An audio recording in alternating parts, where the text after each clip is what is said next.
अस्सलाम वालेकुम, मैं हूं साकिब महमूद और आप देख रहे हैं अपना यूट्यूब चैनल पोस्टपीडिया। तो दोस्तों, मैं आज आपको पेंस्टिप इंजेक्शन के बारे में बताऊंगा, जिसकी कंपोजिशन है पेंसिलिन और डिहाइड्रोस्ट्रेप्टोमाइसिन सल्फेट। इसका ज़्यादातर इस्तेमाल मदरजा झैल बीमारियों में होता है, जिसमें सबसे पहले आते हैं मैदे के अल्सर के बारे में। किसी भी जानवर में मैदे के हवाले से कोई भी बीमारी हो, मसलन मैदे की तेज़ाबियत, अल्सर वगैरह, इसमें पेंस्टिल का इस्तेमाल किया जाता है। और दूसरे नंबर पर है जानवरों को अगर निमोनिया हो जाए, सांस लेने में तकलीफ़ हो, सांस की नाली में सोजश, सांस की नाली ज़ख्मी हो, तो उसमें भी आप पेंस्टिप इस्तेमाल कर सकते हैं। तीसरे नंबर पर है कॉन्स्टिपेशन, कब्ज़, यानी अगर आपके जानवर में कॉन्स्टिपेशन की शिकायत है तो भी आप ये दवा इस्तेमाल कर सकते हैं।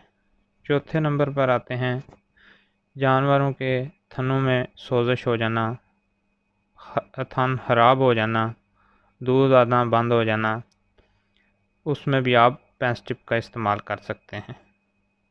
पाँचवें नंबर पर है गुर्दों की सोजश।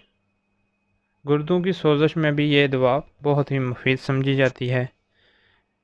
छठे नंबर पर है पेशाब की नाली में ज़ख्म होना, पेशाब में खून का आना, तो उसमें भी आप पेंस्टिप का इस्तेमाल कर सकते हैं।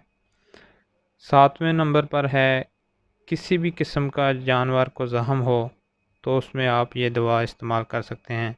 पाकिस्तान में ज़्यादातर पेंसिलिन पाउडर मिलता है जो ज़ख्मों के ऊपर लगाया जाता है, तो वो पेंसिलिन पाउडर बहुत ही मुफीद समझा जाता है।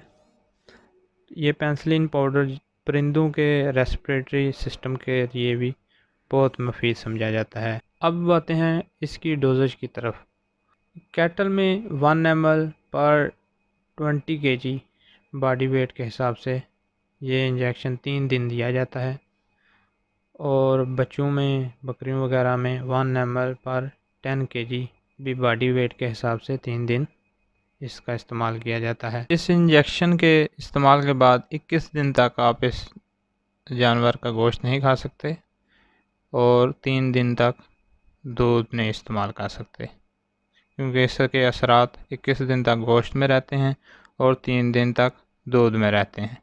तो ये थी दोस्तों पेंस्टिप के हवाले से छोटी सी मालूमाती वीडियो। अगर पसंद आई हो तो मेरा चैनल सब्सक्राइब करें और दूसरे दोस्तों में भी शेयर करें, ताकि दूसरे दोस्तों का भी फ़ायदा हो सके। शुक्रिया।